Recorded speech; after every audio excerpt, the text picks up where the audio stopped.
The handcuffs clicked tight around 19-year-old Marina's wrists, the cold metal biting into her skin.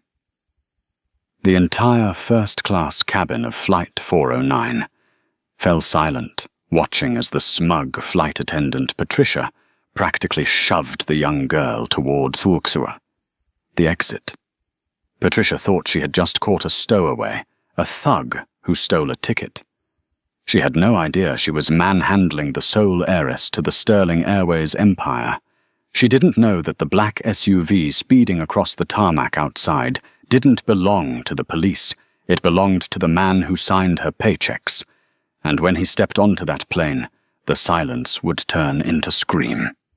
The early morning fog at JFK International Airport was just beginning to lift, revealing the massive steel wings of the Boeing 777 sitting at Gate B-12.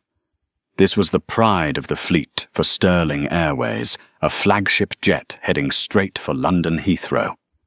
Inside the first-class cabin, everything was pristine. The scent of expensive leather and fresh orchids filled the air. It was a world of hushed tones, champagne flutes and cashmere blankets.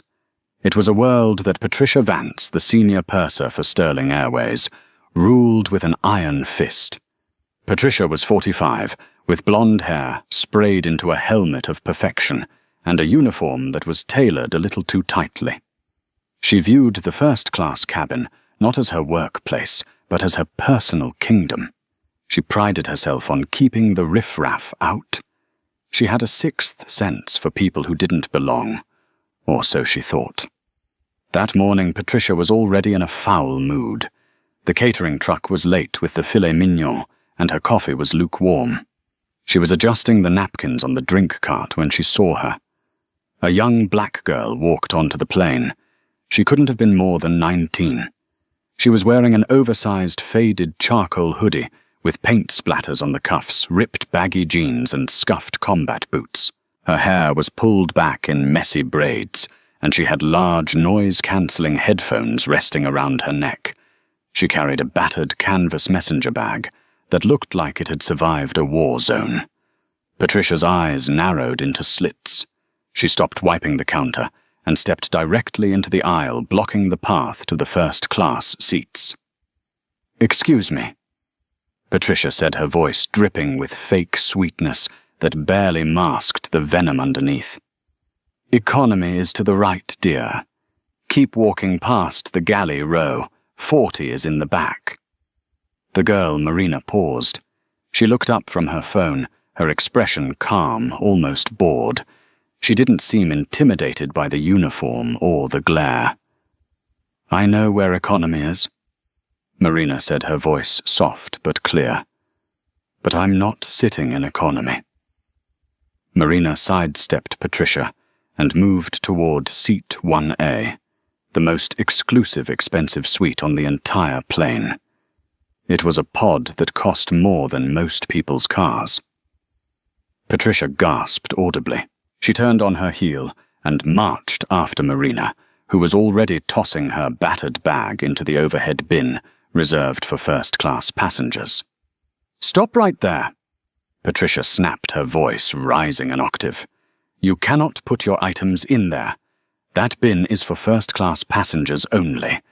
I need you to take your bag and move to your assigned seat immediately before I have security escort you off." Marina sighed a long, tired sound. She reached into her hoodie pocket and pulled out a boarding pass. She held it out without looking at Patricia, her attention already drifting to the window. "Seat 1A, Marina said. "Marina Sterling."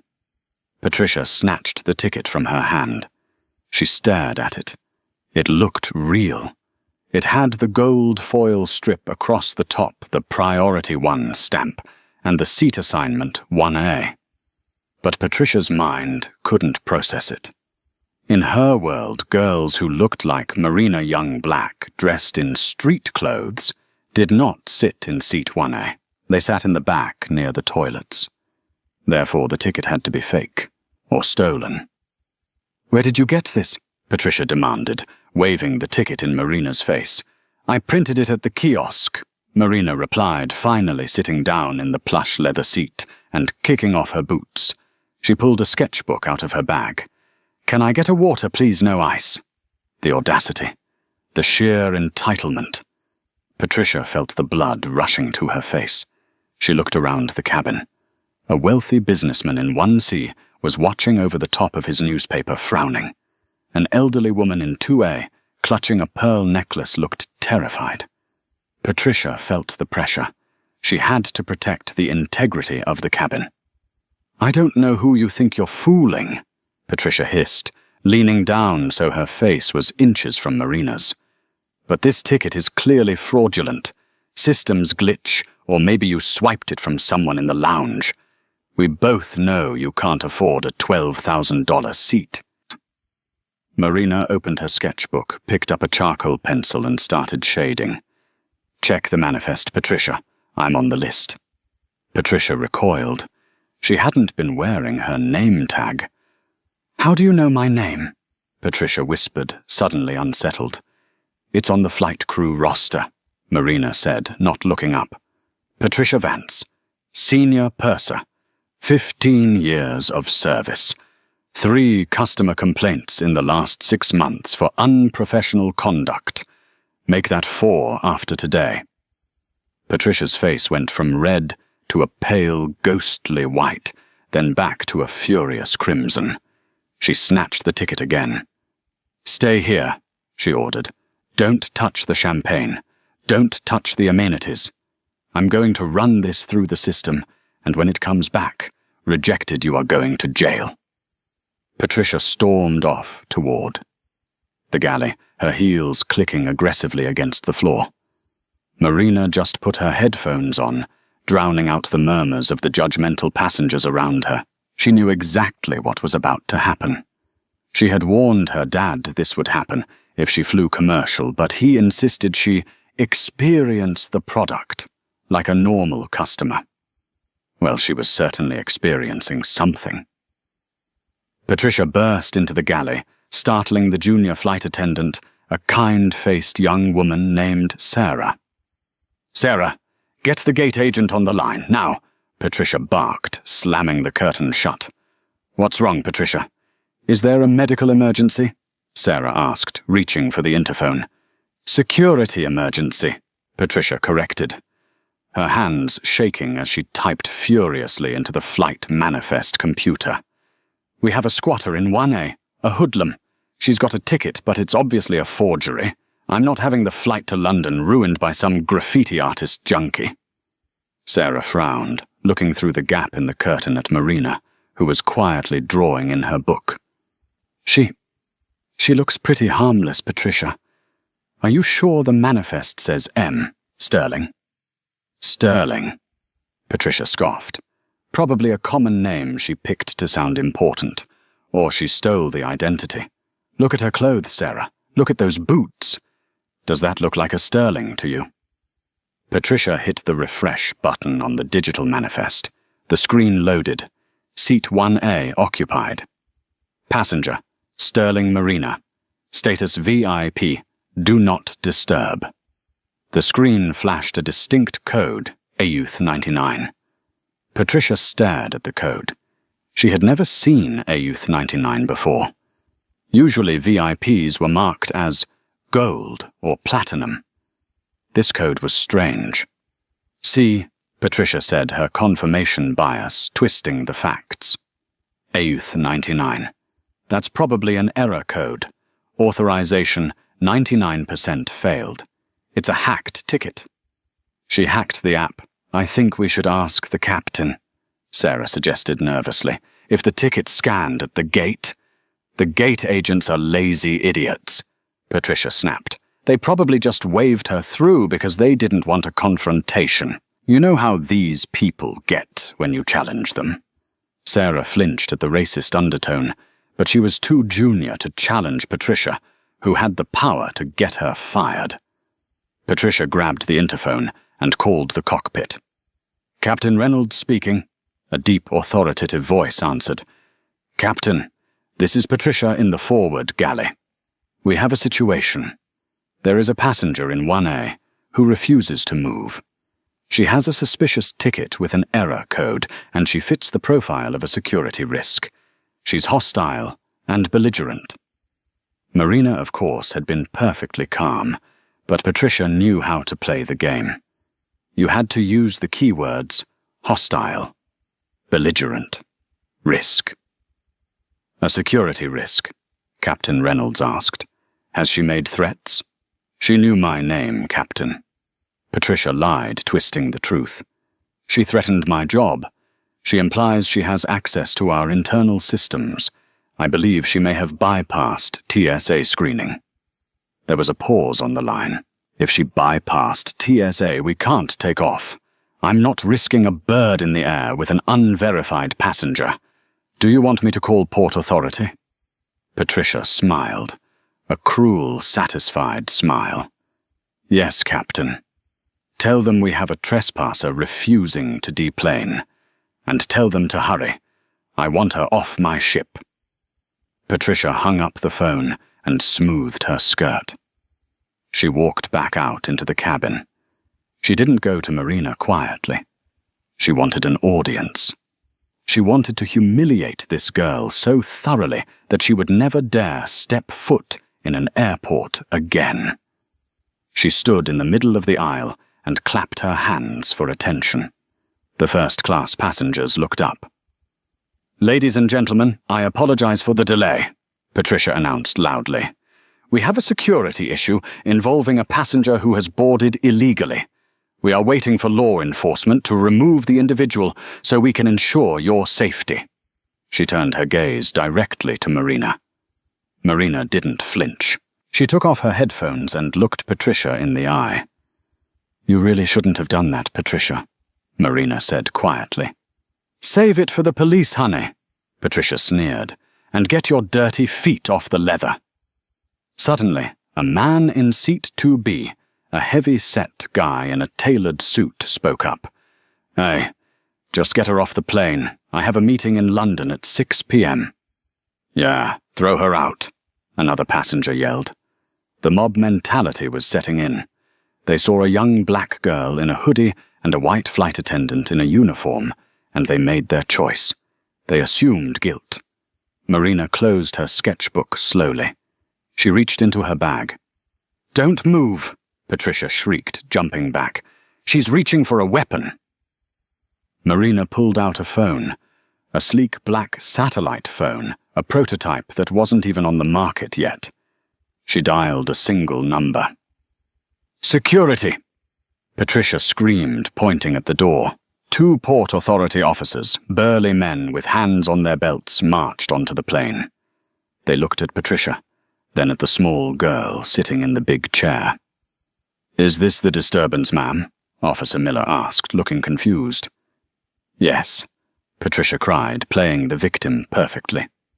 "She's refused to show ID. She's threatened the crew, and her ticket is fraudulent. I want her arrested for trespassing and theft of services." Officer Miller stepped toward Marina. He pulled out his handcuffs. "Miss, I'm going to need you to stand up and put your hands behind your back," Miller said sternly. Marina held the phone to her ear. She held up one finger to the officer. "1 second," she said. "Now," Miller shouted, grabbing her arm. "Dad," Marina said into the phone, her voice calm but icy. "Yeah, it's happening. Just like I said it would. JFK Flight 409. Yeah, Patricia Vance. She just called the cops on me. No, don't call the lawyer." Marina looked at Patricia, a small, dark smile playing on her lips. "Come here yourself." Officer Miller didn't like being made to wait, especially not by a teenager in a hoodie who thought she could make phone calls while being detained. He snatched the satellite phone from Marina's hand and ended the call. "That's enough," Miller grunted, shoving the phone into his own pocket. "Stand up. Hands behind your back." Marina stood up slowly. She didn't resist, but her eyes never left Patricia. That stare, it was unnerving. It wasn't the look of a guilty person. It was the look of a judge watching an executioner fumble the axe. "You're making a mistake, officer." Marina said calmly, as the cold steel cuffs clicked around her wrists. A very expensive mistake. I'll take my chances, Miller said, tightening the cuffs until they pinched her skin. Patricia watched with glee, but a nugget of anxiety was growing in her stomach. That phone call. Dad, come here yourself. Who was she talking to? And the way she spoke it was too educated, too confident. Patricia had been a flight attendant for 20 years. She knew that stowaways usually cried, begged, or ran. They didn't sit in silence. Patricia needed to make sure this stuck. If the police got her to the station and found out it was just a misunderstanding about a ticket glitch, Patricia might get a reprimand for delaying the flight. She needed a crime. A real crime. Her eyes darted to Mr. Henderson, the businessman, in seat 1C, who had yelled earlier. He had his suit jacket draped over the empty seat next to him. Patricia moved quickly. Feigning concern, she stepped toward Mr. Henderson. "Sir, I am so sorry for this disruption," she said loudly, making sure the officers could hear. "While we were dealing with this individual, did you notice her reaching toward your area? She was quite close to your jacket." Mr. Henderson blinked, confused. "What?" "No. I was reading the paper. Please just check your pockets," Patricia urged, her eyes widening significantly, signaling him to play along. "We've had reports of pickpockets working in teams at the airport today, and she was standing right over you when she boarded. The power of suggestion is a dangerous thing." Mr. Henderson, already agitated and prejudiced against Marina's appearance, patted his jacket pocket. He frowned. He checked the inside pocket. "My wallet," he muttered.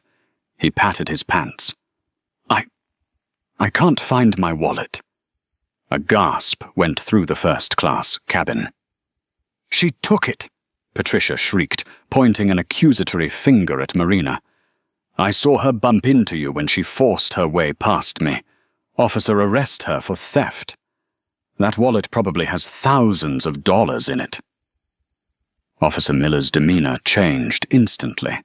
Trespassing was one thing. Theft on an aircraft was a federal offense. He spun Marina around, roughly slamming her shoulder against the bulkhead. "Where is it?" Miller barked. "Where's the wallet?" "I didn't take anything," Marina said, wincing from the impact. "Check the cameras, or check her pockets." She nodded toward Patricia. "Don't you dare accuse me," Patricia shouted, playing the outraged victim perfectly. "I have worked for Sterling Airways for 15 years. I am a professional. You are a common street thief." "Check her bag," Mr. Henderson yelled, standing up, now his face red. "I had $3,000 cash in there, and my corporate credit cards." "Search her."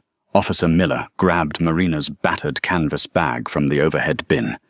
He dumped the contents onto the pristine leather seat of 1A.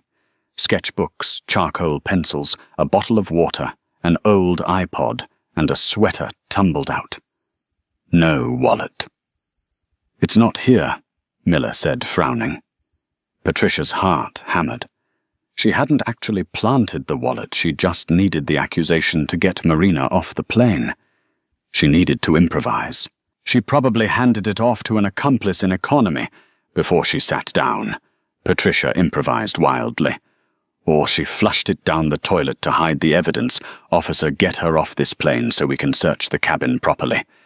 She is a criminal mastermind." "That's it," Miller said. He grabbed Marina by the bicep, his grip bruising. "You're coming with us. We'll strip search you at the precinct." As they began to drag Marina down the aisle, Patricia leaned in close to Marina's ear. "You thought you could come into my world and act like you belong," Patricia whispered, her voice venomous. "Enjoy prison, sweetheart. I hope the cell is comfortable." Marina stopped walking. She forced the officer to halt for a split second. She looked Patricia dead in the eye. "Your world," Marina repeated softly. "Patricia, look out the window." "Move!" Miller shoved Marina forward, breaking the moment. But Patricia couldn't help herself. She glanced out the porthole window of the galley door as they dragged Marina onto the jet bridge. Her heart stopped. Racing across the tarmac, ignoring all speed limits and safety lanes, were 3 matte black SUVs. They weren't police vehicles. They weren't airport security. They had the silver falcon emblem of Sterling Enterprises painted on the doors, and they were heading straight for the stairs of the jet bridge. The walk up the jet bridge was humiliating. Officer Miller and his partner, Officer Davis, weren't being gentle. They paraded Marina past the long line of economy passengers waiting to board. "Is that a thief?" a woman whispered loudly, pulling her child closer. "Probably drugs," a man muttered. "Look at how she's dressed. Good thing they caught her before takeoff." Marina kept her head high, but her wrists were burning. The injustice of it was suffocating. She had grown up in boarding schools, sheltered by her father's immense wealth. But she had always known this reality existed. Her father, Arthur, had warned her. "The money protects you, Marina, but only if people know you have it. Without the name, the world can be a cold place." She hadn't believed him. She wanted to be an artist. She wanted to be just Marina. She wanted to prove she could navigate the world without the Sterling name opening every door. She was wrong. They burst out of the jet bridge and into the terminal gate area. It was crowded. Hundreds of people were waiting for Flight 409. When they saw the handcuffs, the whispers turned into a roar. People pulled out their phones, recording the criminal being hauled away. "Make way, police business!" Miller shouted, pushing through the crowd. Patricia followed close behind, carrying Marina's dumped-out bag. She wanted to see this through to the end. She wanted to give her statement to the police sergeant at the gate podium and ensure this girl was banned for life. "I need your badge number," Patricia said to Miller as they reached the podium. "I'm going to file a full corporate report. Sterling Airways will be pressing charges for theft, disruption of a federal flight, and emotional distress to the crew." "We'll get your statement in a minute, ma'am," Miller said, pushing Marina down into a hard plastic chair near the gate desk. "Sit. Don't move." Suddenly, the walkie-talkie on Miller's shoulder crackled to life. It wasn't the usual static. It was the frantic voice of the airport police chief. All units. Clear the tarmac immediately. We have a code black breach at gate B12. Repeat code black." Miller frowned, pressing the button.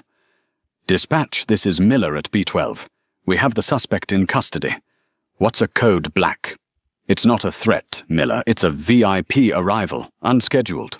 Ground control is screaming. Someone just drove through the security checkpoint without stopping, and they have clearance from the FAA." Miller looked confused. "Who has that kind of clearance?" Before the dispatcher could answer, the glass doors leading from the tarmac stairs doors that were strictly for authorized personnel only burst open. The sound that followed was silence. Absolute, stunned silence. 2 massive bodyguards in earpieces and tactical suits stepped through the doors first. They didn't look like mall cops. They looked like special forces.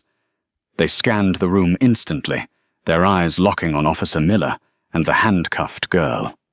Then a man walked in. He was 6'4", a towering figure of authority. He wore a bespoke Italian suit that cost more than the average American home. His skin was a deep, rich mahogany, and his beard was trimmed to geometric perfection. He radiated power. It was a power that made the air in the room feel heavy.